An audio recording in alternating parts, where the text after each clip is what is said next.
এই মুহূর্তে বহুল আলোচিত একটি নাম জাহাঙ্গীর। কে সেই জাহাঙ্গীর?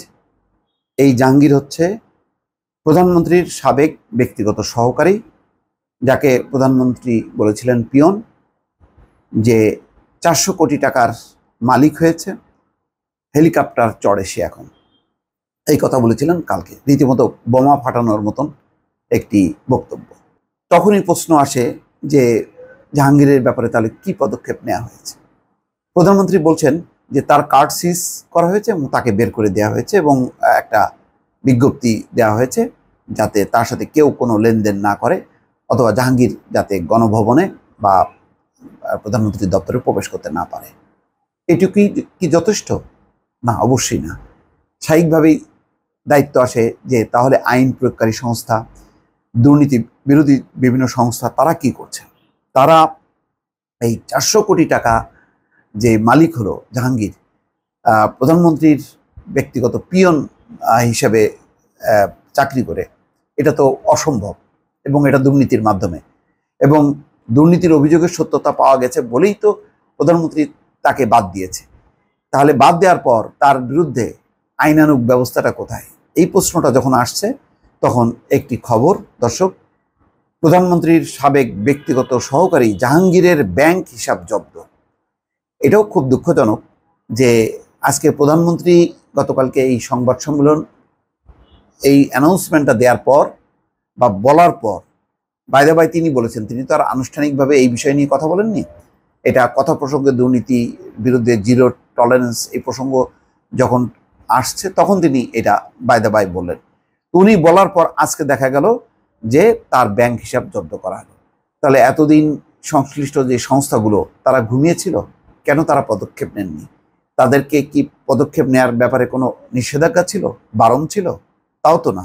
এরকম কথাও তো প্রধানমন্ত্রী বলেননি। বললে তো তাকে প্রোটেকশন দিতেন, তাকে মানে আস্তে করে বাদ দিতেন বা কোনো আওয়াজ দিতেন না, কিন্তু তিনি তো আনুষ্ঠানিকভাবে বাদ দিয়েছেন।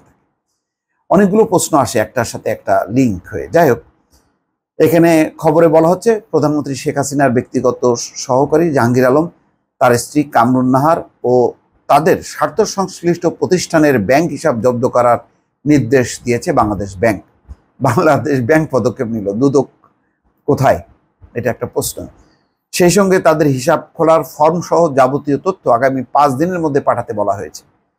রোববার কেন্দ্রীয় ব্যাংকের বাংলাদেশ ফিনান্সিয়াল ইন্টেলিজেন্স ইউনিট সব ব্যাংকে এই সংক্রান্ত নির্দেশনা পাঠিয়েছে।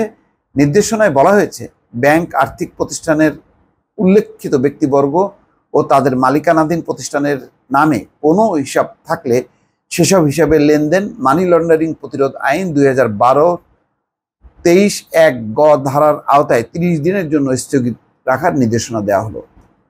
সম্প্রতি চীন সফর নিয়ে প্রধানমন্ত্রী শেখ হাসিনা গতকাল সংবাদ সম্মেলন করেন।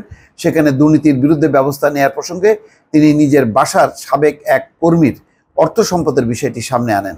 প্রধানমন্ত্রীর বক্তব্য ছিল, আমার বাসায় কাজ করেছে, পিয়ন ছিল সে, এখন 400 কোটি টাকার মালিক, হেলিকপ্টার ছাড়া চলে না। বাস্তব কথা, কি করে বানালো এত টাকা জানতে পেরেছি, পরেই ব্যবস্থা নিয়েছি।